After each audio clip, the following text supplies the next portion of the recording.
जय हिंद। बहुत बहुत स्वागत है एक बार फिर से आप सभी का बीए सेमेस्टर वाला में। देखिए आप लोगों से बहुत रिक्वेस्ट है कि देखिए 80% बच्चे देख रहे हैं क्लास लेकिन सब्सक्राइब नहीं कर रहे हैं।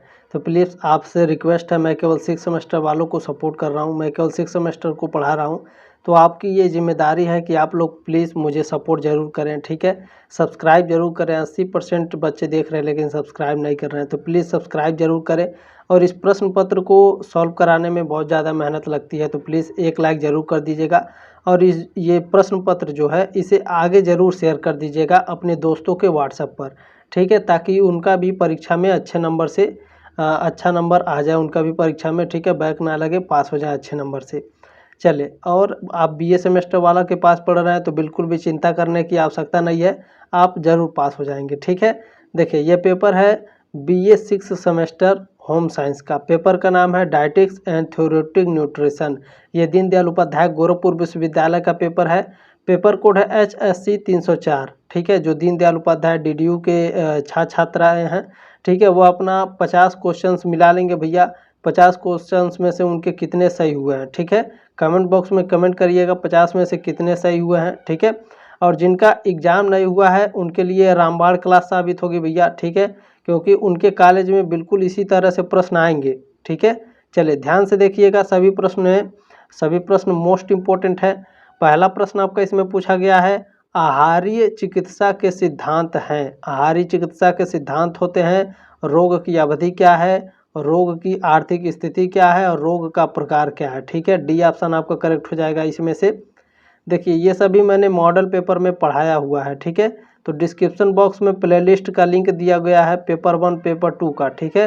तो जा कर के ज़रूर देख लीजिएगा सभी मॉडल पेपर एग्जाम से पहले। दूसरा प्रश्न आपका क्या पूछा है, निम्न में से किसका योगदान आहार चिकित्सा में अधिक है। डॉक्टर का होता है, डाइटिशियन का, या फिर परिचारिका यानी नर्स का।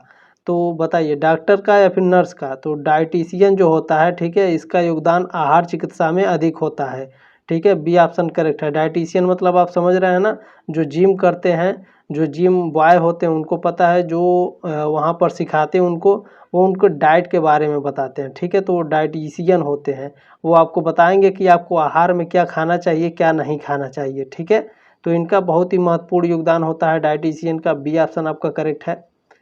तीसरा प्रश्न आपको क्या पूछा गया है, निम्न में से जंक फूड नहीं है। बर्गर जंक फूड में आता है, नूडल्स भी आपका जंक फूड में आता है, और चिप्स भी आपका जंक फूड में आता है। पोहा क्या है, पोहा मतलब कितने बच्चे नहीं जान रहे होंगे, इसलिए इस वजह से भी इनका क्वेश्चन गलत हो गया होगा। पोहा माने चूरा होता है, ठीक है। चूरा आप लोग जानते हैं कि नहीं, जो लोग गांव से होंगे या फिर शहर से भी होंगे तो जानते होंगे। चूरा जानते होंगे आप लोग, चावल का ये बनता है चूरा, दही चूरा साथ में खाया जाता है, ठीक है, आप लोग जानते होंगे। तो पोहा को ही चूरा बोला जाता है। तो चूरा क्या है, जंक फूड में नहीं आता है, ठीक है। चिप्स, नूडल्स और बर्गर ये सभी जंक फूड में आते हैं। एक बात और जान लीजिए, जंक फूड को स्लो पॉइजन बोला जाता है, ठीक है। वो धीरे धीरे आपको अंदर से बीमार करते हैं, जैसे चाउमीन, बर्गर, पिज्ज़ा, ठीक है, या मोमोज, ये सभी क्या है, ये सभी स्लो पॉइजन है। तो इन सब से बहुत दूर रहा करिए, आपसे रिक्वेस्ट है, ठीक है। तो पोहा इसमें आपका जो चूरा हो जाएगा, ये जंक फूड में नहीं आता है। चलिए चौथा प्रश्न आपका पूछा गया है, जंक फूड के कुप्रभाव हैं, यानी जंक फूड से क्या होता है। तो पहला आपका वजन बढ़ेगा, ठीक है, बिल्कुल। देखिए अब वजन बढ़ने से क्या क्या बीमारियां होती हैं, ठीक है। हृदय संबंधी बीमारी हो जाएगा, आपको शुगर हो जाएगा, ठीक है। तो इन सभी जो वजन बढ़ने से ये सभी सारी बीमारियां हो जाती हैं, ठीक है। तो जंक फूड के कुप्रभाव ऑप्शन नंबर 1 करेक्ट है आपका। इसमें पोषण नहीं मिलता है, मानसिक स्वास्थ्य भी नहीं सही रहता है, ठीक है। चलिए ध्यान रखेंगे। प्रश्न नंबर 5 इसमें क्या पूछा गया है, जंक फूड से होने वाली बीमारियां हैं। तो मोटापा भी होता है और डायरिया भी हो जाता है, ठीक है। अगर आप अधिक मात्रा में लेते हैं जंक फूड तो आपको डायरिया भी हो जाएगा, दस्त, ठीक है। तो सी ऑप्शन आपका करेक्ट हो जाएगा 5वें का। छठा प्रश्न आपका क्या पूछा गया है, इसमें देखिए सुरक्षात्मक भोज्य तत्व हैं, यानी सुरक्षात्मक भोज्य तत्व क्या होते हैं भैया। तो प्रोटीन तथा विटामिन, ठीक है, प्रोटीन और विटामिन ये आपके सुरक्षात्मक भोज्य पदार्थ है। देखिए वसा और कार्बोज लेंगे तो वसा क्या है, फैट है आपका, ठीक है। फैट से आपका वजन बढ़ेगा तो फिर दिक्कत हो जाएगी, ठीक है। तो ध्यान रखेंगे, प्रोटीन और विटामिन्स, ठीक है। प्रोटीन से शरीर का निर्माण भी होता है, ये भी ध्यान रखेंगे। आपके एग्जाम में पूछता है आपके शरीर का निर्माण कैसे होता है, तो प्रोटीन से होता है, ठीक है। प्रोटीन और विटामिन ये सुरक्षात्मक भोज्य तत्व हैं। चलें आगे बढ़ते हैं, अगला प्रश्न आपका देखते हैं। 7 नंबर प्रश्न क्या है, 1 ग्राम वसा से ऊर्जा प्राप्त होती है। तो 1 ग्राम वसा से 9 किलो कैलोरी ऊर्जा प्राप्त होती है। 7वें का सी ऑप्शन आपका करेक्ट हो जाएगा।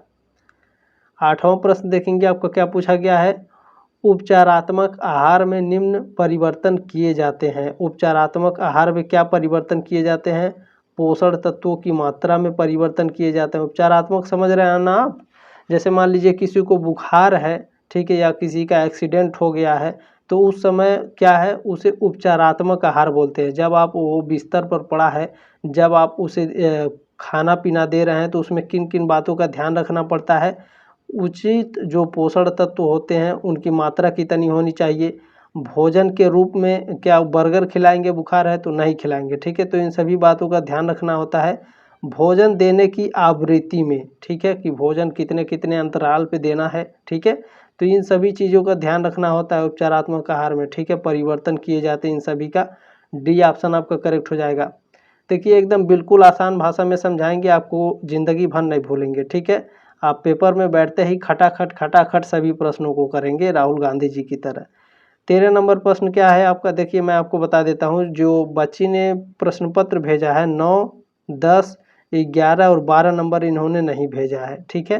तो हम लोग 13 नंबर से देखते हैं क्या पूछा गया है आपका, ठीक है। देखें, नली द्वारा दिया जाने वाला आहार है। आप लोग देखे होंगे अगर कोई मरीज रहता है, ठीक है, तो उसके नाक के द्वारा नली गई होती है उसके पेट तक, तो वही पूछ रहा है नली द्वारा दिया जाने वाला आहार क्या है। तो पूर्ण तरल आहार है, ठीक है, पूरी तरह से वो तरल होना चाहिए, ठीक है, पानी की तरह। ये ऑप्शन आपका करेक्ट हो जाएगा। चलिए 14 नंबर प्रश्न आपका पूछा गया है, कृत्रिम विधि द्वारा भोजन देने की विधियां हैं, नली द्वारा और अंतःशिरीय पोषण। ये सभी आपके क्या हैं, ये दोनों आपके क्या हैं, कृत्रिम विधि द्वारा भोजन देने की विधियां हैं, ठीक है। सी ऑप्शन आपका करेक्ट हो जाएगा। प्रश्न नंबर 15 आपका क्या पूछा है, अंतःशिरीय पोषण के लिए प्रयुक्त पोषण तत्व नहीं है। तो जीवन सत्य, ठीक है, विटामिन एक्सट्रैक्ट, आपका बी ऑप्शन आपका करेक्ट हो जाएगा। 16 नंबर प्रश्न क्या हो जाएगा आपका, नली द्वारा पोषण देने की विधियां हैं। नली द्वारा पोषण देने की विधियां हैं, नसिका आमाशयी पोषण, आमाशयिक पोषण और आंतरणिक पोषण, ठीक है। डी ऑप्शन आपका करेक्ट हो जाएगा 16 का। प्रश्न नंबर 17 देखेंगे, हमारा क्या पूछा गया है इसमें, कम रेशे युक्त आहार दिया जाता है पेप्टिक अल्सर में, कब्ज में, पीलिया में या फिर हाइपरटेंशन यानी उच्च रक्तचाप में, बताइए। तो कम रेशे युक्त भोजन हमेशा पेप्टिक अल्सर में दिया जाता है, ठीक है। ये ऑप्शन आपका करेक्ट हो जाएगा। कम रेशे युक्त आहार कब दिया जाएगा, पेप्टिक अल्सर में। 18 नंबर प्रश्न आपका क्या पूछा है, कब्ज में दिया जाता है। कब्ज में क्या दिया जाता है भैया, तो अधिक रेशे युक्त आहार दिया जाता है, बी ऑप्शन आपका करेक्ट हो जाएगा 18 का। प्रश्न नंबर 19 क्या है, निम्न वसा युक्त आहार दिया जाता है। निम्न वसा युक्त आहार मोटापा, यकृत रोग और अग्नाशय रोग, इन सभी में, ठीक है। डी ऑप्शन आपका करेक्ट हो जाएगा 19 का, डी ऑप्शन, ठीक है। इसमें मैं थोड़ा कन्फ्यूजन हूँ 18 नंबर वाले प्रश्न में, ठीक है। कब्ज में दिया जाता है, तो कब्ज में कम रेशे युक्त भोजन भी हो सकता है और आपका अधिक रेशे युक्त भोजन भी हो सकता है, ठीक है। तो आप बाकी आप लोग कमेंट करके बताइएगा कौन सा उत्तर सही होगा 18 नंबर का, ठीक है। चलें, देखिए कभी कभी हम लोग भी कन्फ्यूजन में हो जाते हैं इतना जानते हुए भी, बाकी आप लोग तो बताइएगा ज़रूर, ठीक है।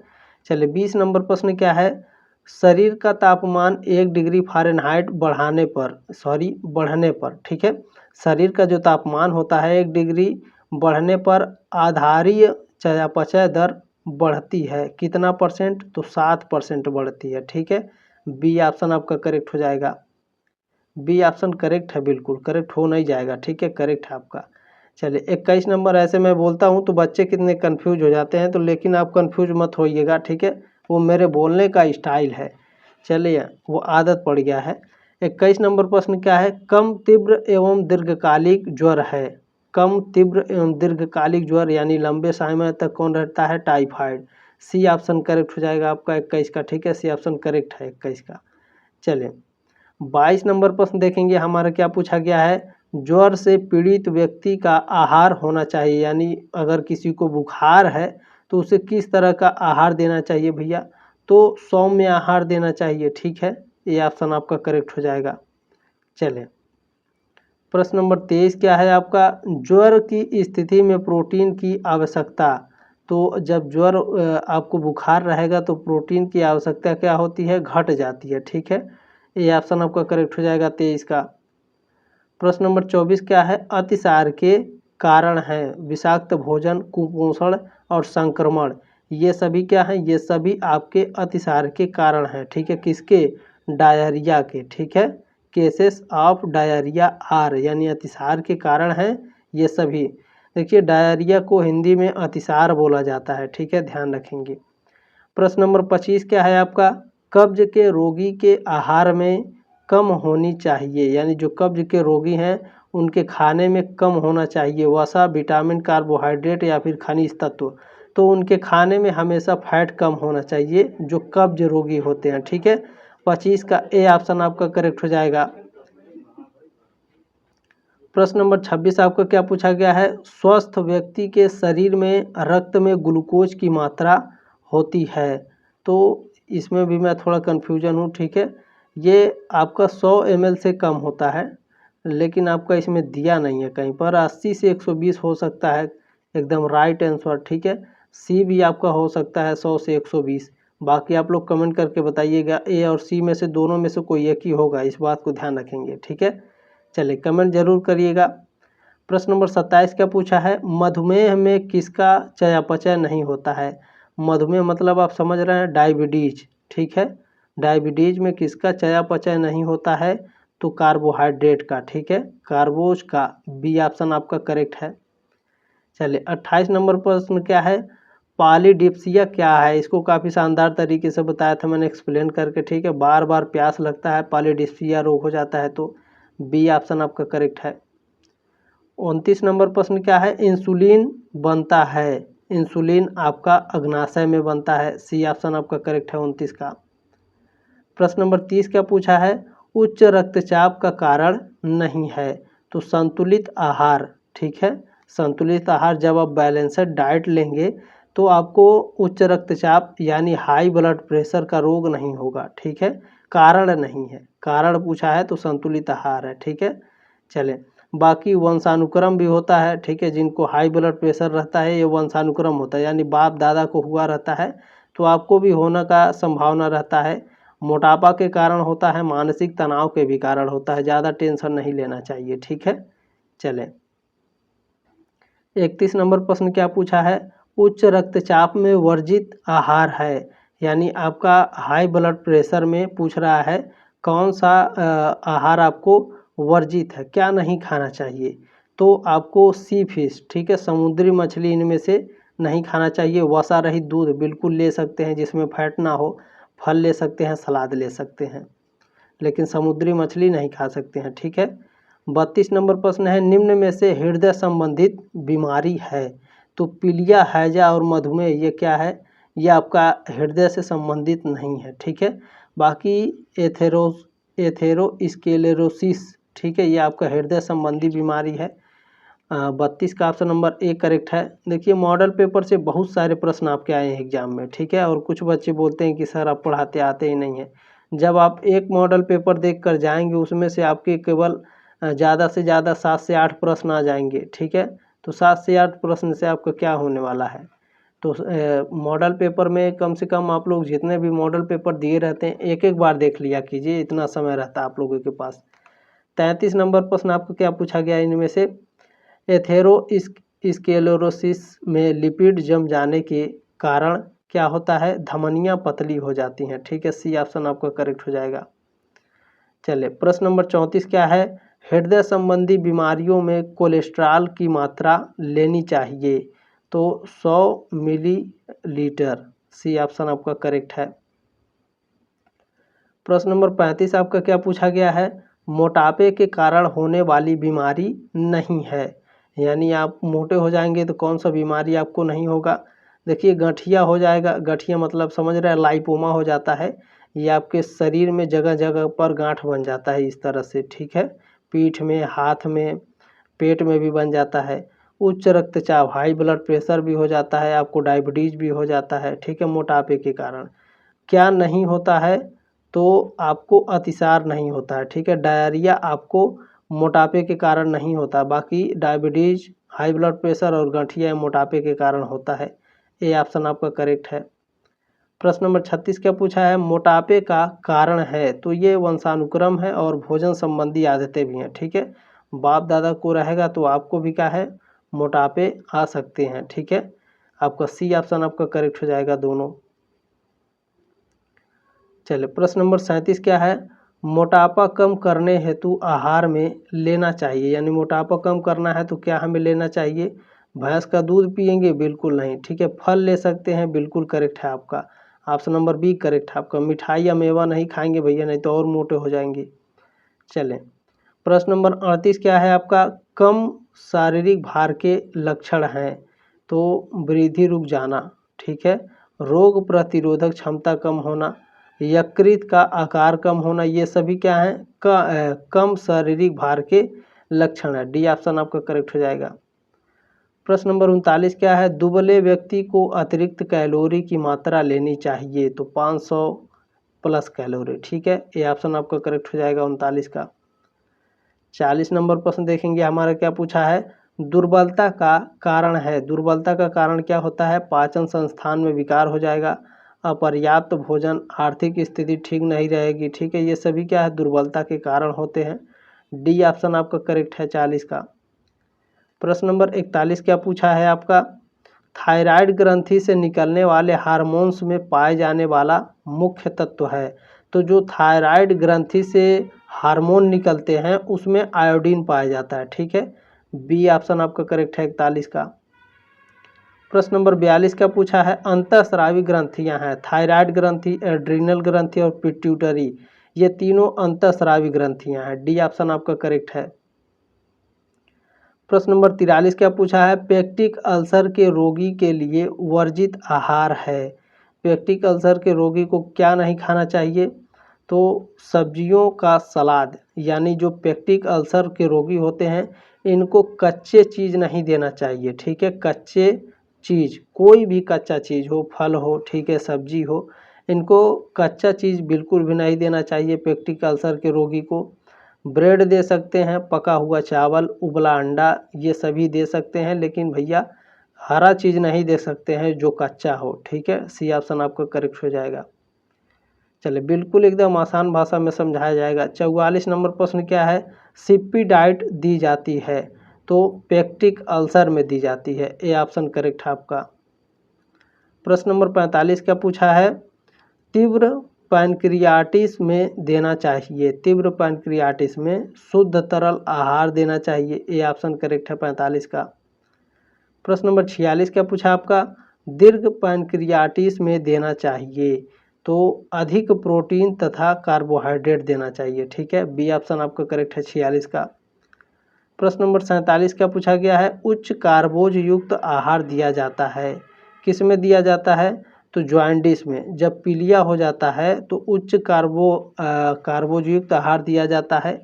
आपका देखिए डायबिटीज रहेगा तो देखिए चावल में कार्बोहाइड्रेट होता है, तो आपको मधुमेह रहेगा, डायबिटीज रहेगा, चावल डॉक्टर मना कर देगा, आलू मना कर देगा, चीनी मना कर देगा, ठीक है। गुर्दे की बीमारी में भी नहीं खाना चाहिए, पेप्टिक अल्सर में भी। चलें ये ऑप्शन आपका करेक्ट हो जाएगा। प्रश्न नंबर 48 का पूछा है, निम्न कैलोरी युक्त आहार नहीं दिया जाता है, किसमें बताइए, निम्न कैलोरी युक्त आहार किसमें नहीं दिया जाएगा, तो दुर्बलता में, ठीक है। सी ऑप्शन आपका करेक्ट हो जाएगा इसमें, सी ऑप्शन, ठीक है। चलें प्रश्न नंबर 49 का पूछा है, निम्न में से कौन सा उच्च वसायुक्त आहार नहीं है, पनीर, आलू, तेल, क्रीम, तो तेल, क्रीम भैया और पनीर ये क्या है, वसा युक्त आहार है। आलू में भी वसा होता है लेकिन थोड़ी मात्रा में कम होता है इन सभी से, ठीक है, तो बी ऑप्शन आपका राइट है। प्रश्न नंबर 50 क्या पूछा है, निम्न सोडियम युक्त आहार दिया जाता है, गुर्दे की बीमारी में और उच्च रक्तचाप में, ठीक है, किडनी डिजीज में और हाई ब्लड प्रेशर में। ये भी मॉडल पेपर में काफ़ी एकदम वैसा ही छाप दिया है।